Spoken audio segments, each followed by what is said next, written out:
Hi, welcome or welcome back to Books and Bocadillos. My name is Maria Andrea and welcome to UGUST.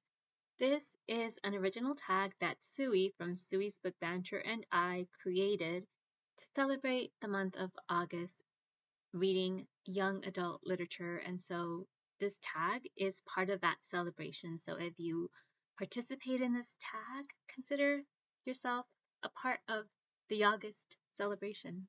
Thank you so much for being here and celebrating young adult literature with us. So this original tag has 9 prompts, and each prompt is based on an icebreaker or a get to know you kind of a game that you may remember from either a student council or a summer camp. So these are the prompts. Prompt number 1: never have I ever read YA books? Why not? Or why do you read YA literature? So I do read YA literature quite actively. I enjoy reading YA for 3 reasons.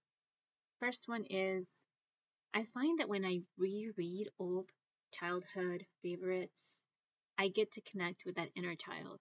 So I like remembering what I used to really enjoy reading as a teen and as a child.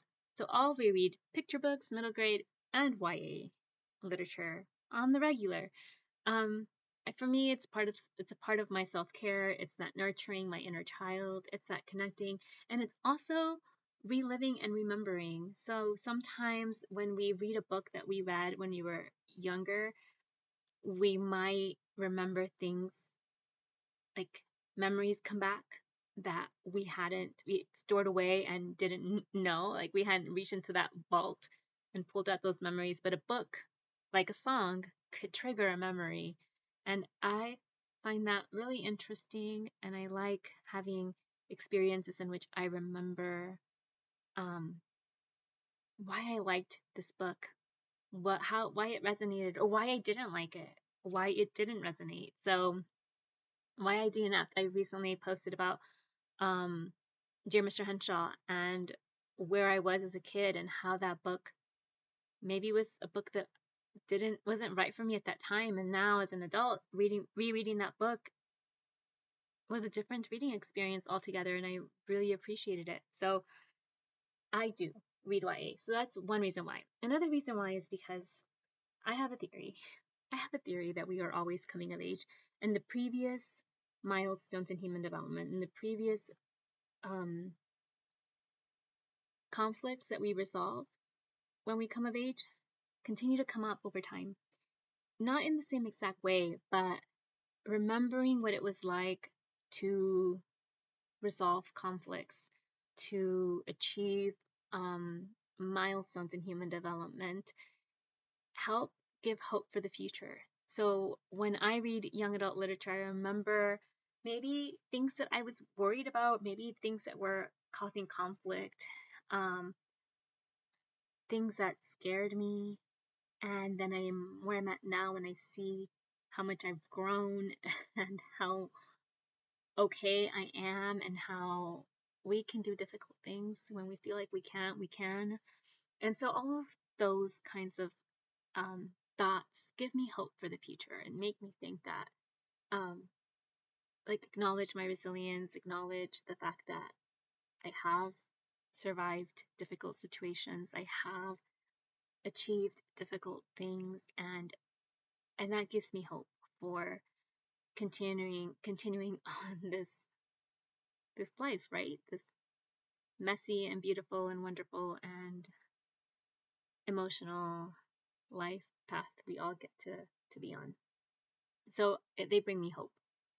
And then the third reason is I love the young adults in my life. I love my young adult friends, nieces, nephews. I'm always looking for the right gift for people. I tend to be the kind of Dia that gives books as gifts for like Christmas or birthdays.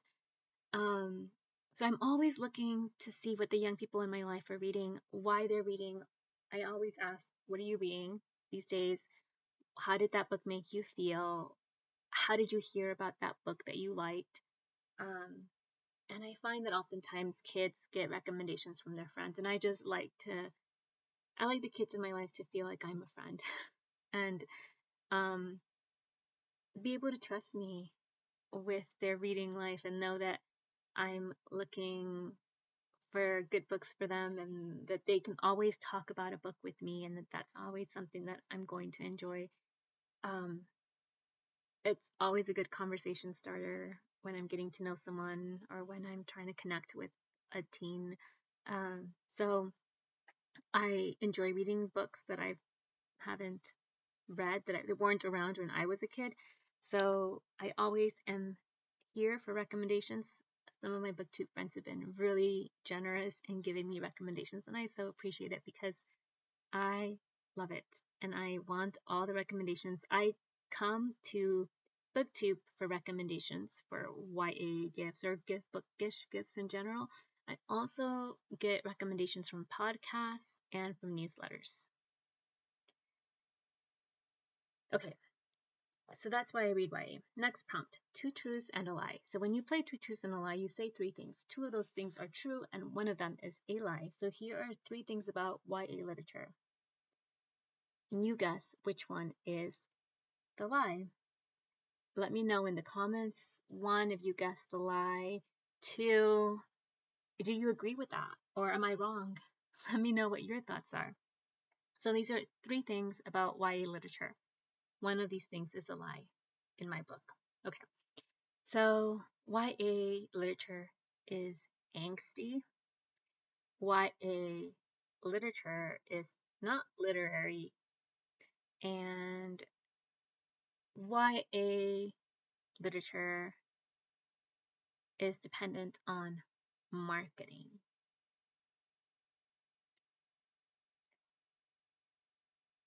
Have you guessed the lie? Okay, so YA books are angsty. That's a true thing that I find. I love YA books for that very reason, that they are emotional. There's a lot of angst, but that's part of growing up. That's part of that conflict of adolescence. And YA books are emotional. They pull at the heartstrings. They tackle big emotions and huge conflicts, having to do with identity, a young person's place in the world, family, found family, friends, like relationships. All of those things are really important, and all of those things tend to come up. Mental health, so many things that are like themes that are explored in YA literature, and so they do feel very angsty, and I love them for that very reason. I tend to really enjoy an emotionally charged book. Next. Well, that's when it's the right time. Sometimes an emotionally charged book that is not coming at the right time is not a book for me at that time, but there's always a time for it to come back and rediscover it later. Then the next one I said was, I'll say the next truth. The next truth is that YA books are dependent on marketing. That's why the label exists, because publishers want books to find an audience. I think generally having that label makes it easy for kids, for these books to be available to kids, and kids know that this is the section where the books are for them. But I remember being a kid and I didn't have trouble finding books. I think that's why we rely, and that's why we appreciate librarians and teachers to help us find those books. So I don't really think kids need a label. I often find that with these YA labels, and maybe I'm getting ahead of myself, but these YA labels sometimes um, it's just part of the marketing, and I'll probably go on a soapbox in a little bit here with the next prompt coming up. But yeah, I think that YA books are dependent on marketing to find their audience. And the lie, in my opinion, is I hear people say YA books just aren't literary enough, and I disagree. I think that there are a lot of really great YA authors who write amazing stories, really great world building and character development. And there are books that feel very, very like literary. There are award-winning YA books, and so it is a lie that they're not literary. Next, if when I was a kid, I used to have these if books and used to really enjoy getting together with friends and then just reading, asking ourselves these questions. So I am amongst friends here and I am asking you if you could time travel with your favorite young adult protagonist or teenage protagonist, what would your time travel adventure be? How would your time travel companion be perceived by audiences in the past, in a past time? And how about the present? And how might this travel companion be perceived by readers in the future, let's say 100 years from now? So, of course, my my time travel companion is going to be Anne of Green Gables. Anne Shirley would be my travel companion. I would love to time travel with her. If we were to time travel to the past, she'd be perceived as very progressive, very ahead of her time, very loud and outspoken and witty. And maybe in the past, women were supposed to be subdued and quiet and not so loud. And so Anne Shirley would be a hoot to be around for readers in a past time. In the present, I think Anne would be maybe misunderstood in the present time. And in the future, I think she would be what everybody would want to be. I think as technology is going forward, we are also going backward. I think that things are getting more complicated, and then humans are just yearning for a simpler time. And that simplicity, that imagination, that way of being content with the simple joys in life that Anne Shirley longs for.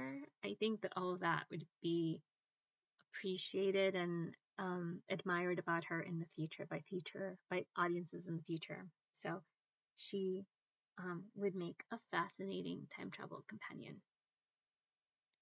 Next, this or that.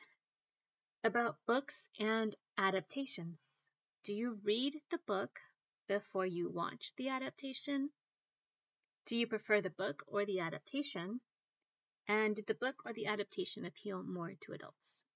So, in my opinion, in my experience, I tend to watch the adaptation before I read the book. That's been consistently how I've come to certain YA books that I love. I've mentioned The Book Thief in a past video.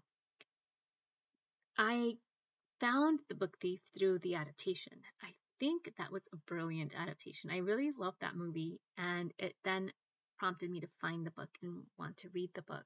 I loved the book too, but I think I have a special place in my heart for that adaptation. I really loved the adaptation.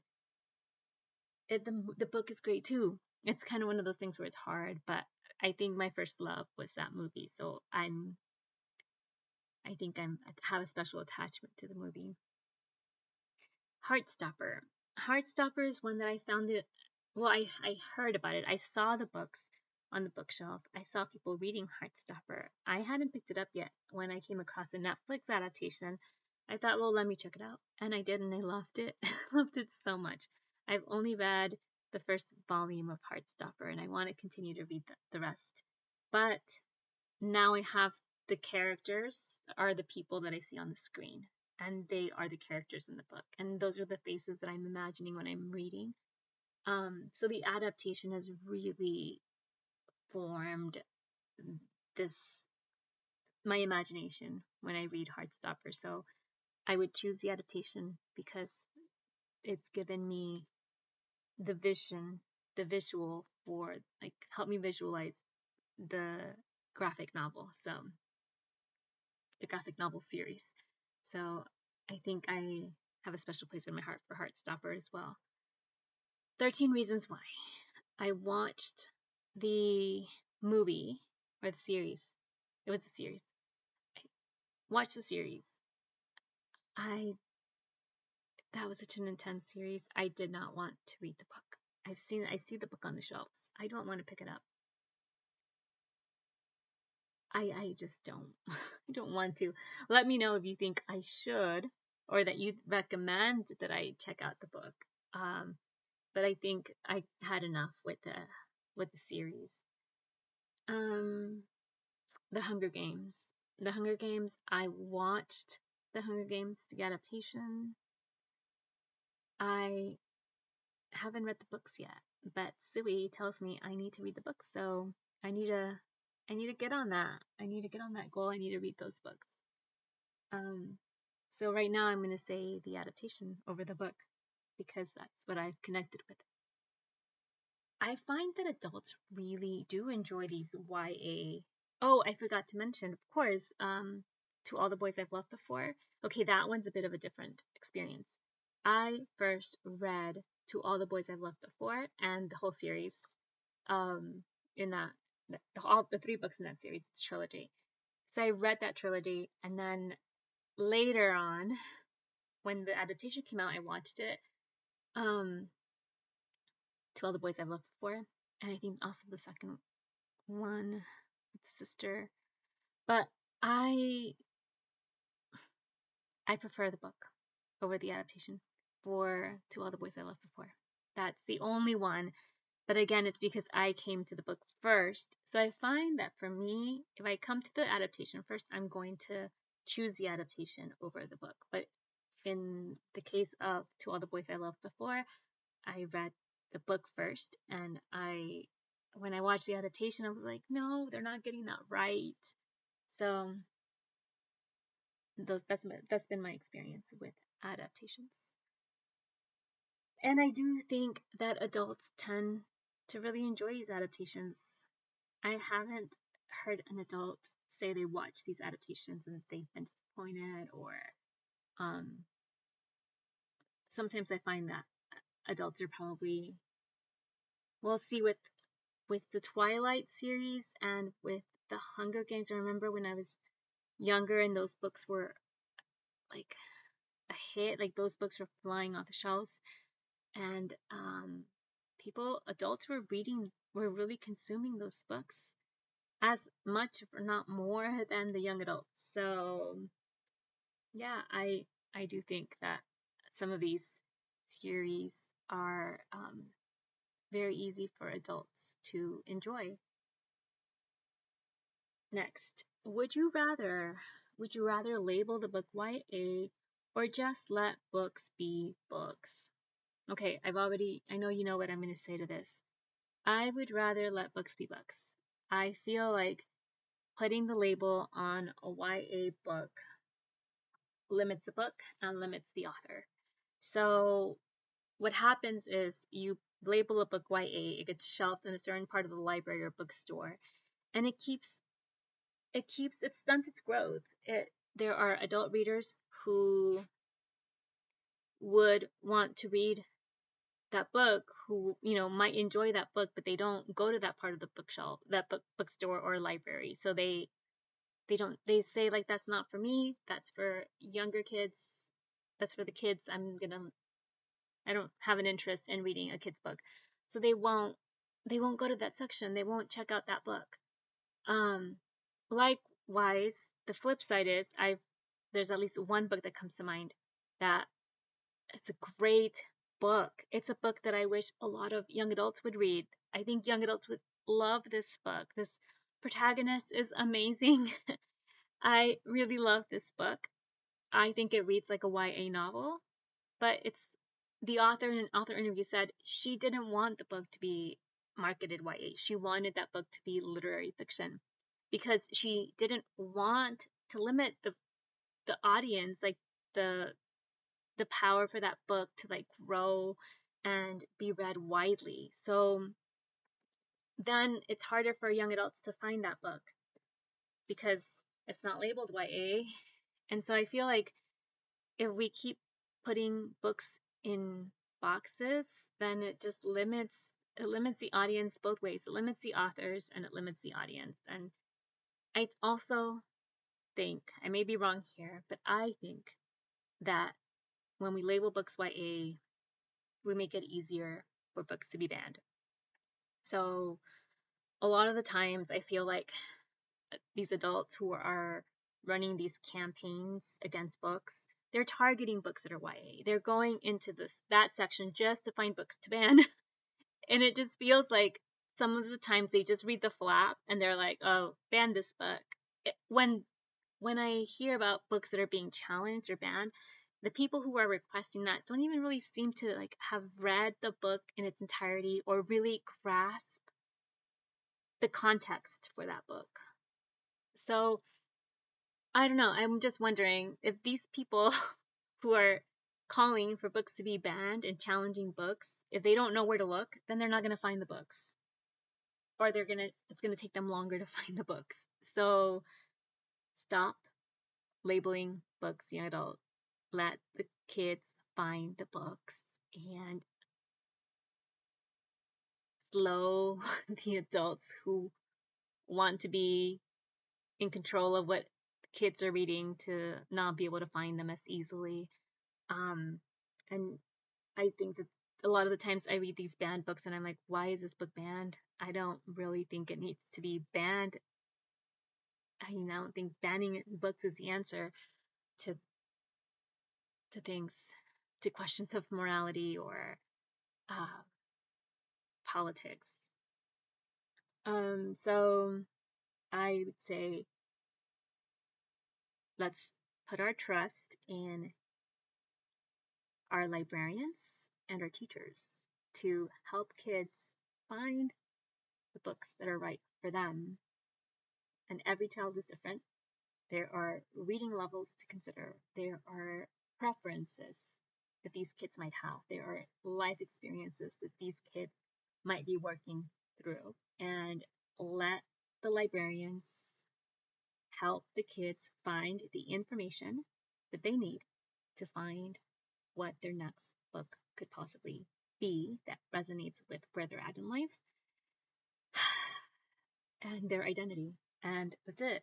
Let's just trust our librarians and our teachers that they know what they're doing and that they have children's best interests at heart. And these children's librarians, teen librarians, just let's just trust them, please. Let's just have faith in the professionals who know what they're doing. Okay, done with my soapbox. I love you, librarians. I love you, teachers. Y'all are amazing. Okay. Next one. When I grow up. Is there a YA book you feel would be successful with adult readers in the broader literary world? Yes, I do. Okay. So if you're an adult, if you're someone over the age of 40, I'm gonna say 40 because I think if you're 30, you're still really young. In my book. But if you're over the age of 40 and you think that you're too old to read YA, check out Ruta Sepetys. Any of her books. I loved Between Shades of Grey by Ruta Sepetys. It's a World War II historical fiction novel. I think about this book all the time. I think that if you like Diamond Eye, is it Diamond Eye? I think it's Diamond Eye. If you like Diamond Eye, you would like Between Shades of Grey, I think. Give it a try. Ruta Sepetys is who I would recommend you go to for that literary feeling. Next. The wild wind blows if. Okay, so the wild wind blows is a game that you play in which you say something, and if what I say is something that you agree with, then I want you to give me a wind emoji in the comments. Okay, so the wild wind blows if the question here is, what was your favorite YA book when you were a kid? Okay, so I'm going to give you my answer. If you agree that the book that I am, when I say kid, I mean teenager.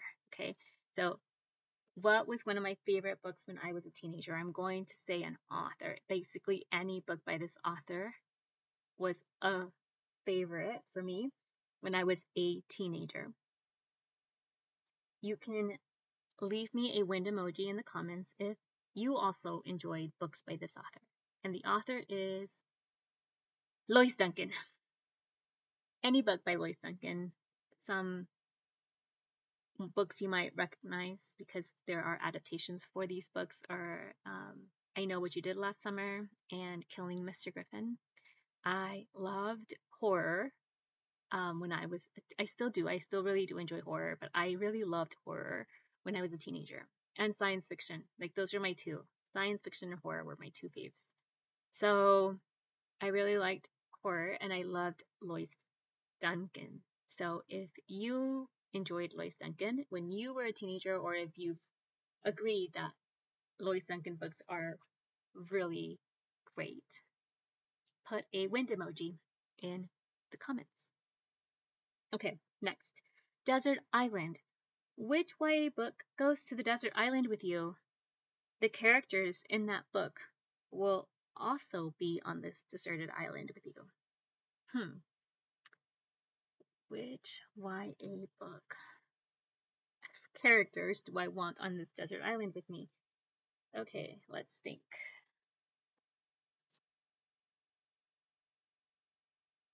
Oh, I know. A Snake Falls to Earth. I want these characters from A Snake Falls to Earth by Darcy Little Badger. All of them. The human ones and the um, otherworld shapeshifter ones to be on this island with me. Yeah, we would do well on an island together. We would survive. And we would have really great adventures on the island. Next, taboo. Describe the YA book you think everyone should read without saying the words in the title or naming the author. Have the viewers, so you viewers will guess the book first without checking the description box for the answer. So I'm going to describe a book that I think everybody should read at some point. And I won't say the words in the title and I won't name the author, and you guess the book. Leave it in the comments. Tell me what your guess was before you go check out the description box for the answer. Okay. So the book that I think everybody should read, and I say everybody should read this book because when I read this book a few years ago, I read it, probably finished it like Friday or Saturday. That Sunday morning at church, I was like recommending it to everybody. This is the book about a family. This is not a spoiler. Mom commits suicide at the beginning. And our protagonist, our female protagonist, is grieving the death of her mother by suicide. She encounters a red bird, and this red bird helps the protagonist connect with her mother's past, her ancestors, and find the healing that she needs to cope with her grief. This book handles grief over the loss of a parent quite well, in my opinion. I think it does a good job with that very difficult theme. I think that this book also handles mental health well. There are mental health resources in this book for readers to consider. It is an emotionally challenging book, as you can imagine, but I think the author does a good job. This is also this author's debut. I love debut books. I especially love a debut that is so good because it feels like the start of a really great relationship with the author. So I recommend this book. Check it out in the description box. Now, all I have to do is tag, and I know that Suey is also doing this tag, and she's already warned me that she's tagged everybody she's ever encountered on Booktube, and that might be you, my friends, because I think Suey's been on here longer than I have, and I think we have the same people watch our channels, so I'm going to tag maybe not everybody that I've encountered because I have a feeling Suey's already tagged you. So I'm going to tag people I think Suey has not tagged. So if I'm not tagging you, it's because I'm assuming Suey already tagged you. If that assumption is wrong, consider yourself tagged, please. And I am going to tag people I think Suey might not have tagged. Okay? So no hurt feelings. If I don't tag you, it's because I'm sure Suey has already tagged you. And I tag you too. And please tag me back when you do this because I do want to see and hear all of your answers and connect with you. Thank you so much for watching. Thank you for doing this tag. Thank you for celebrating YA literature with us. I'm so excited. Thank you so much. Hasta la próxima.